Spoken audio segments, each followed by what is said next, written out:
salut à tous. Alors on se retrouve avec Aurel pour une nouvelle review après plus d'un an d'absence. Alors non, nous ne sommes pas décédés. On n'a pas arrêté le concept non plus. C'est juste qu'on n'avait pas le temps parce qu'on est sur d'autres projets qui sont pas forcément sur la chaîne. Mais pour nous, c'est comme si on avait juste laissé un espace un peu plus grand entre les vidéos et on comptait pas vraiment arrêter. Désolé si j'ai une tête de cadavre, mais en fait je suis totalement malade et je pense que ça se voit. Et donc aujourd'hui, on va parler de l'EP Sublime de Fall of Death. Alors avec cette EP, c'est un petit peu particulier parce qu'on est un peu infiltré, on va dire. On connaît le groupe et puis on a aussi travaillé sur le premier clip de l'EP, donc Watch Them Burn. Ce qui est marrant parce qu'on avait un groupe totalement flingué qui s'appelait Watch Them Burn il y a 5 ans. Et on va essayer d'être les plus objectifs possibles. Alors et du coup, Fall of Death, c'est quoi? Alors Fall of Death, c'est un groupe de Mulhouse qui font du metalcore. Ouais, on va dire que ça. En fait, il y a beaucoup d'influences, mais ce qu'on retrouve le plus, c'est par exemple Bring Me The Horizon, dans le style, et ensuite un petit peu de Manson, genre dans l'attitude et des gimmicks un petit peu comme ça. Ouais. Sublime est un EP composé de 5 titres. Nothing Inside.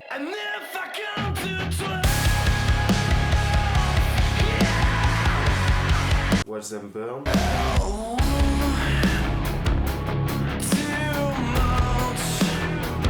Sacrifice.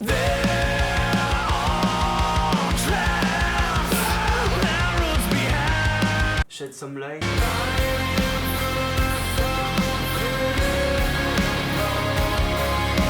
Et Death Gaze.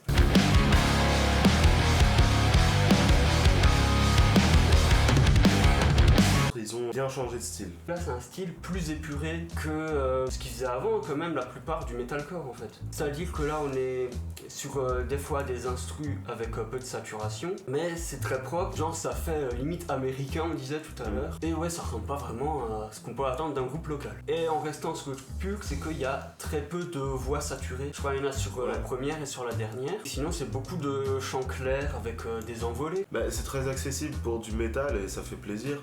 Parce que, je sais pas, par exemple, si je devais faire écouter du métal à mes parents, bah, je leur ferais peut-être écouter ça et ça leur fera peut-être changer d'avis sur le métal. Ouais, surtout comme ça vient progressivement, les passages les plus hardcore, ça dérange pas. Et du coup, ouais, ça fait une bonne accroche, un petit peu genre comme du Metallica. Moi, pour faire écouter du métal à ma mère, je mets toujours One de Metallica parce qu'elle commence avec la guitare et tout, vachement tranquille, et au bout d'un moment, ça commence à partir et du coup, ça choque pas. Et imagine, là, on sort le téléphone, on appelle Yann, on lui fait une interview. Je me dis, alors toi Yann, comment tu trouves cet album? Bon, alors entre-temps dans la vidéo, on a eu un invité surprise. Salut. Donc je te laisse te présenter. Je m'appelle Yann et tu es je suis le chanteur de Fall of Death.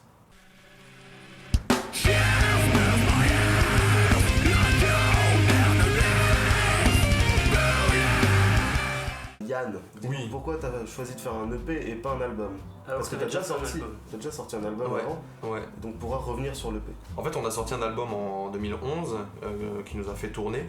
Et ensuite, quand on a eu un long stand-by, bon, au moins 7-8 ans de stand-by, où en fait on restait en studio, on composait beaucoup de morceaux, mais on jouait plus, on sortait plus rien.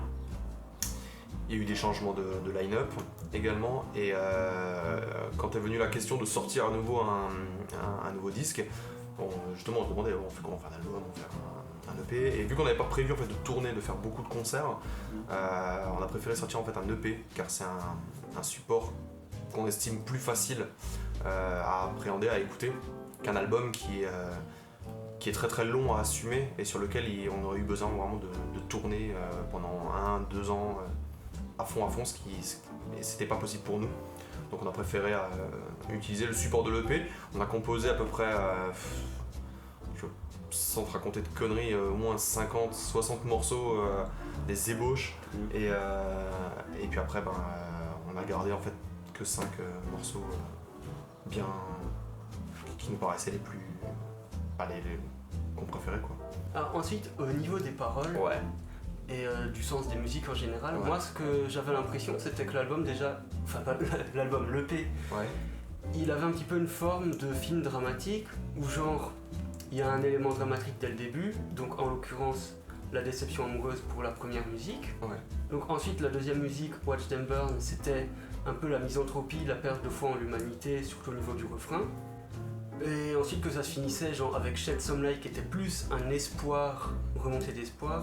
Ensuite la dernière Death Gaze c'est une fin douce amère qui tend quand même plus vers la mer et qui est une fin assez ouverte. C'est pas tout à fait faux en fait. C'est un bon point de vue parce qu'en fait la chanson numéro 1 Nothing Inside elle traite justement un petit peu de l'amour, mais encore une fois de manière très abstraite parce que moi je pose des mots en fait sur un papier. Je pense pas forcément la même chose, c'est assez borderline comme sentiment. C'est pour ça que c'est vrai que les questions sur les paroles, je sais jamais trop quoi dire parce que c'est tellement personnel. Par contre, la chanson Watch Them Burn, le premier single de l'EP, celui-là il est vraiment, je dirais pas misanthrope, mais c'est très pessimiste, quoi. C'est un petit peu ce que je ressentais quand je l'ai écrit. Et les émotions que tu voulais faire ressentir, c'était... Encore une fois, je voulais pas faire ressentir d'émotions particulières. C'est très égoïste comme discipline, l'écriture du texte. En ce qui me concerne en tout cas, c'est très égoïste parce que j'écris vraiment pour moi. Puis après, il en sort un petit peu différents sentiments pour l'auditeur. Shed Some Light, tu parlais d'espoir.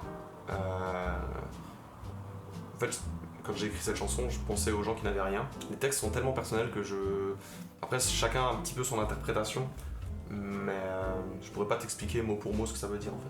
C'est à toi de les traduire et de les interpréter à ta manière. Tu vois. Mais après, le sentiment général, il est juste. Est-ce qu'on peut dire qu'il y a quand même des influences Manson dans Death Gaze? Ouais, certainement, vu que c'est un artiste que j'écoute énormément, donc on va retrouver du Marilyn Manson, on va retrouver des tas de choses, des tas de choses différentes, quoi. Et tout à l'heure, on a parlé de ton EP, on devait dire quel style c'était. Nous, on a employé le terme metalcore. Ouais. On a employé le terme metalcore, Ouais. Est-ce que ça te va comme étiquette de style? Franchement, au départ, si tu m'avais posé cette question il y a quelques années, je t'aurais dit non, ou je t'aurais dit oui, en fonction de l'humeur. En vrai, on fait de la musique, une musique puissante, avec des grosses guitares, ça s'apparente à du rock, du métal. Metalcore, si tu veux appeler ça metalcore, ouais. Après, on laisse aux gens la possibilité de le mettre dans la case qu'ils veulent. Nous, on le laisse tellement qu'on marque alternatif maintenant, parce que c'est tellement vague. Que si on devait décrire, il y en a beaucoup qui nous disent quand il y a les personnes qui veulent chroniquer le disque, qui nous disent vous faites quoi comme style de musique? Frère, écoute quoi. Alors, est-ce que tu pourrais nous expliquer ce que veut dire le titre de l'EP? Alors, Sublime, le truc c'est qu'on avait pendant des années, on avait un nom de code en fait sur cet album. Il s'appelait pas Sublime, il avait un autre nom. Et il s'est décidé vraiment au dernier moment. À l'issue on était en finalisation du mix. On était prêt à passer au mastering et à produire le disque. J'ai proposé aux gars des idées, mais bon, ils ont tout de suite accroché. J'aimais bien le contraste en fait, parce que c'est une musique qui reste quand même violente, très pessimiste dans les textes, comme tu disais, c'était ton ressenti. Et Sublime, je trouvais que c'était un contraste, moi qui me plaisait bien, et j'ai mêlé ça avec la pochette. Donc du coup, j'ai trouvé que ça résumait bien en fait le disque. C'est sublime, mais on n'en dit pas plus quoi. Sacrifice. Et c'est vraiment la chanson la plus explicite.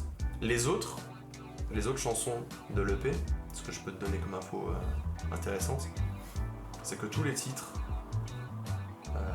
ont un rapport avec la chanson, mais sont décontextualisés de la chanson.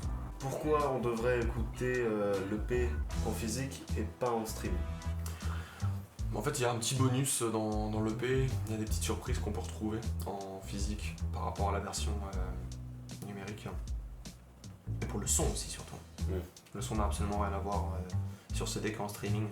Pour avoir fait même si aujourd'hui on a des codecs audio de plus en plus puissants, même si aujourd'hui les plateformes de streaming offrent des rendus très très bons, moi j'ai tendance à toujours préférer un support physique où il y a une meilleure dynamique. Pour les amateurs de son, je leur recommande clairement le support physique. Eh ben, merci Yann de nous avoir accordé ton temps pour répondre à nos interrogations. Merci à vous. Je veux bien un café. Alors merci d'avoir vu la vidéo. Et donc tout le tralala habituel, n'hésitez pas à liker, vous abonner, Si vous avez écouté l'album, dites ce que vous en avez pensé, voilà, tous les trucs à la con. Ah, et on essayera de reprendre des vidéos assez fréquemment. D'ailleurs là on va sûrement faire comment on peut dire, un rewind 2019. Ouais, genre rattrapage des Voilà. albums sortis en 2019 et on essaye de se remettre sur les rails quoi. Ouais. Et désolé pour 2018 parce qu'on a écouté plein d'albums Et on n'a rien fait. et on n'a rien fait et on le fera sûrement jamais. Parce que c'est trop tard, Autant profiter du présent. c'est ça. On vous dit à la prochaine pour de nouvelles vidéos.